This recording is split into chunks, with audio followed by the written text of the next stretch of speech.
Welcome back again. Ngasigi vlogs din ma'am off-road tour gine bako gari ma'am Mahindra Thar gumba Rubicon gumba tu gumba gari chogi namak ready la like kadare. Hi.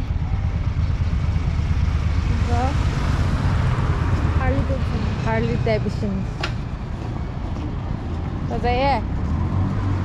Oh, getting that. Hi. Hi.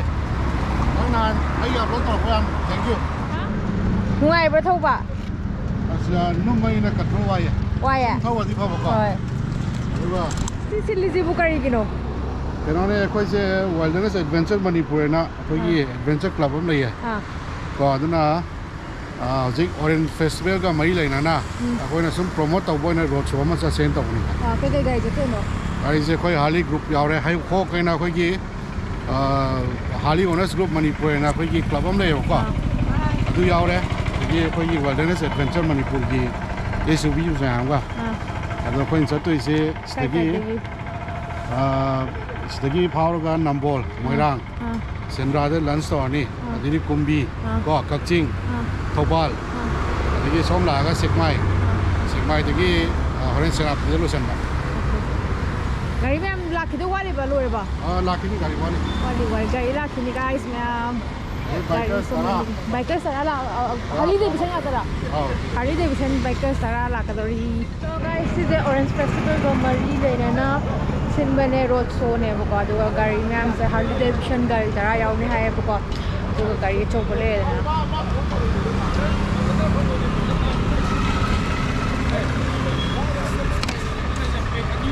tada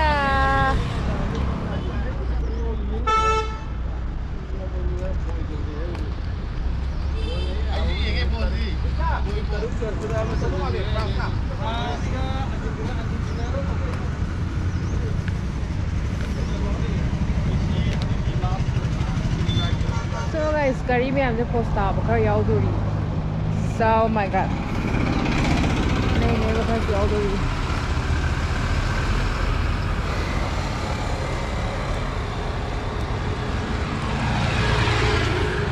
White के घर लानी तो only Harley Davidson हाथ पर किने Yes मैं shining को कहा तो पता ही है मैं टेंकी है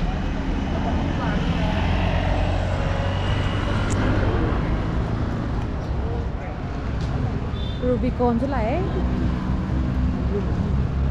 Yes, sat lagi मैं साइकिल था उसमें शीने नुआ तो वाले स्माइल था मिजाम पर उइर बदले ले वो दी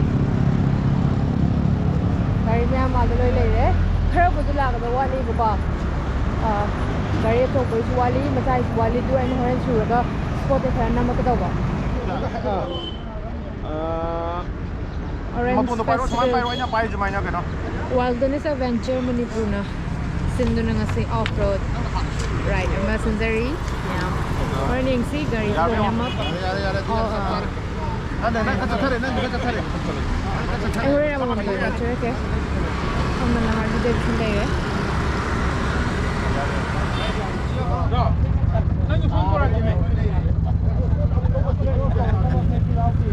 Ready laser है Max Nazu ready laser है Hi क्या हम कोई के थोड़ा पा Ay nga ko rin. हाँ रे मम्मा दे काय चक्कर नहीं है मुझे जगह Moirang ne aduday kakching nom aduga thobal rom da lang. Nang loy bu yaw dun na. Người bố áo tuổi này bay thông minh như hai này rồi nè làm lao bên à ai không nhận được làm rồi nó mắc ready laser ấy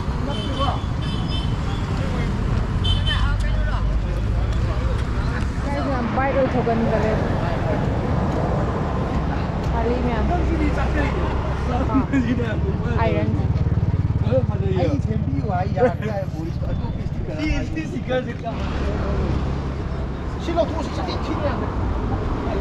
계속 가야 돼, 계속 가야 돼. 그래, 타오르는 짬만 안 해봐. 계속 타오르. Sao rồi sao? Rubicon. Thế này là game này em thằng nào vào gari.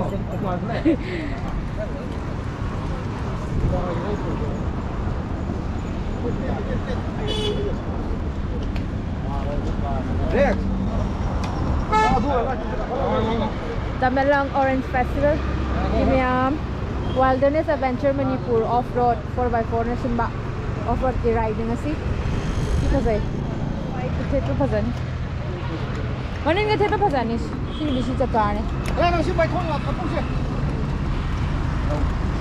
Flag off tong na sinasari. 야무나 뛰어.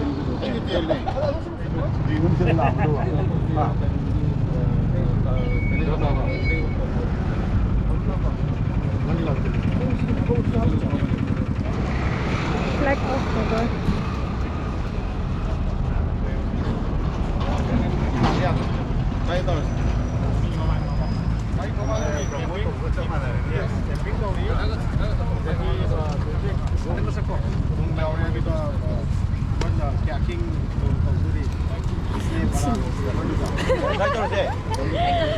Lumbra. Lumbra. 바이크 바이크랑 가면 해야 돼. 누가 지금 그래도 바이크랑 스타트 좀 들어.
indigenous sugumba Tamilong district la iba adumba Orange Festival koi Manipur government ki makhada seliba adu yamna daita chowba ma kubiraga wam na ngasi pangthok pidana Manipur da hena khamna ba aduga Manipur da natna koi gi north east ke tai state su aduga India gi makhum kudimakta sigi festival sika mari lainana mayam se hena lakna ba aduga tourism sector si hena safana na ba da chowba daita kubiri haidna ismail thamsa.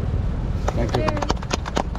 So thank you for taking time to. Agam mali ay so lami ako.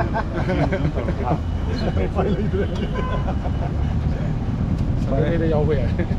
Adi ako itong bari-bari tawag na siya. Dari yang mo ano. Thank you so much.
bay thâu rồi helicopter phải chopper mẹ em đấy lên uçur ke bay thâu được thôi ngoài chứ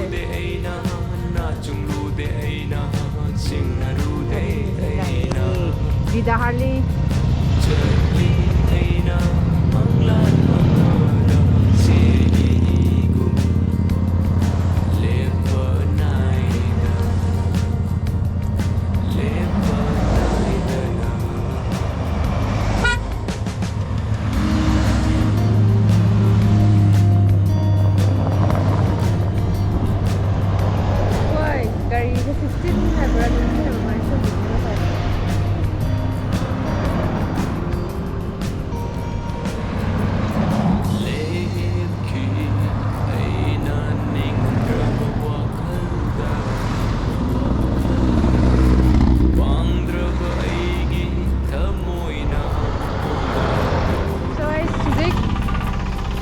Sandra đã hay cái gì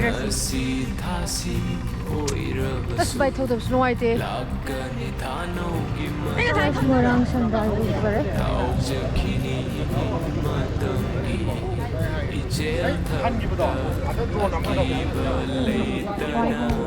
Ha. Ini buka. Hai. Ha.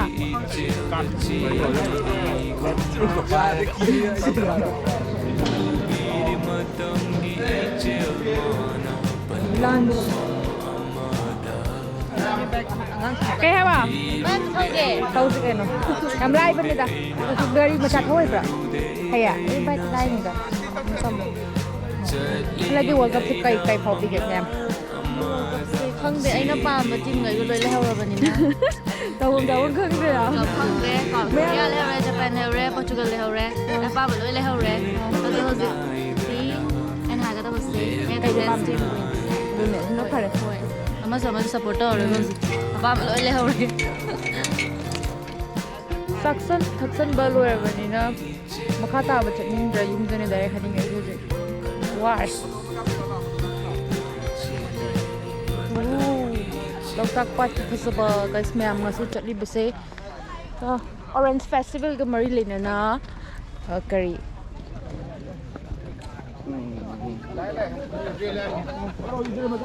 Ya reo. Lo reo.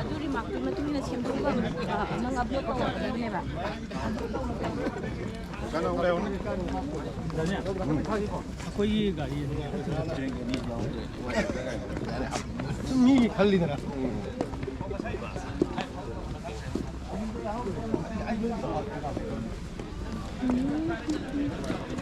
Sábado visit ma'am ko yung thain na loktak chat pakan dadi ma'am thain ma'am khara mamang na Sandra chat pakan dadi chi way shung jang alam de na shung way ji bi ba ta pe ai ma kan gi de hana di one way ka ta ne le ni de ni ke pe are